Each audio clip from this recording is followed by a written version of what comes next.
Hey, what's going on, folks? What if I told you that some of the pocket change from the late 90s could be worth hundreds of dollars? And you might have already spent one of these without realizing it. Today, we're looking into 5 Lincoln cents from the 1990s that will be worth serious money. These are real varieties, and I have confirmed auction sales, so you know I'm not making the numbers up. Some of these can be worth an upwards of $1,000, so let's get to it.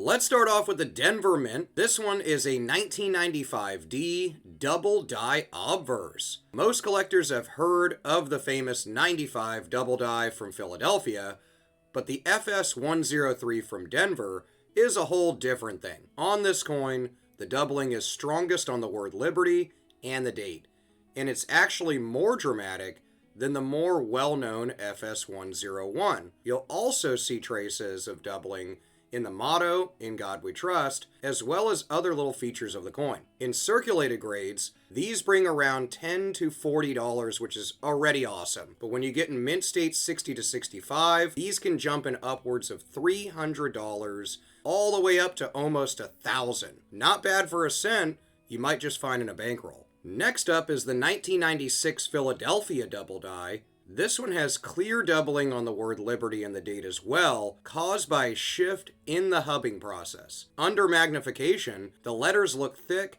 and slightly separated. Circulated examples usually go for around $20 to $50, but high-grade coins can sell in upwards of $500 to $1,000. This is one of the more sought-after mid-90s varieties because of that doubling and because it's really bold. Moving to the next year, we have a 1997 P double die Obverse. So another great double die error. This is an FS101, but it's not as dramatic as the earlier ones, but it's still definitely worth looking for. This one shows light doubling on the date and Liberty, so it's not as bold as those others. This is a result of a misaligned hubbing. So while not as visually striking, collectors still pay $10 to $20 for these, and in graded conditions that are close to mint state, these can be worth over $100.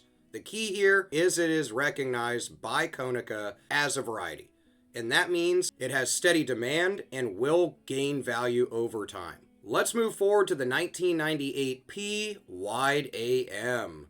Here's where things get interesting.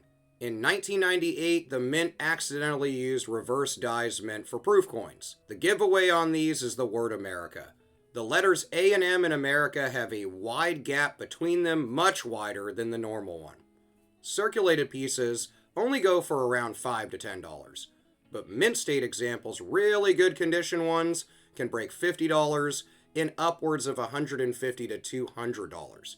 This variety kicked off the short-lived wide AM era. A ton of you love wide AM and close AM coins, and this has continued in the collector's realm ever since. Moving on to another wide AM, the 1999 P.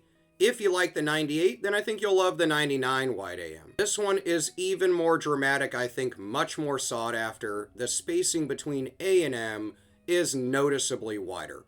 You can kind of see this without a loop, and reverse details are really sharp due to that proof die being used. Circulated examples sell for around $20, but can go in upwards of $70 or $80, and high-grade coins can go for $200 to $400.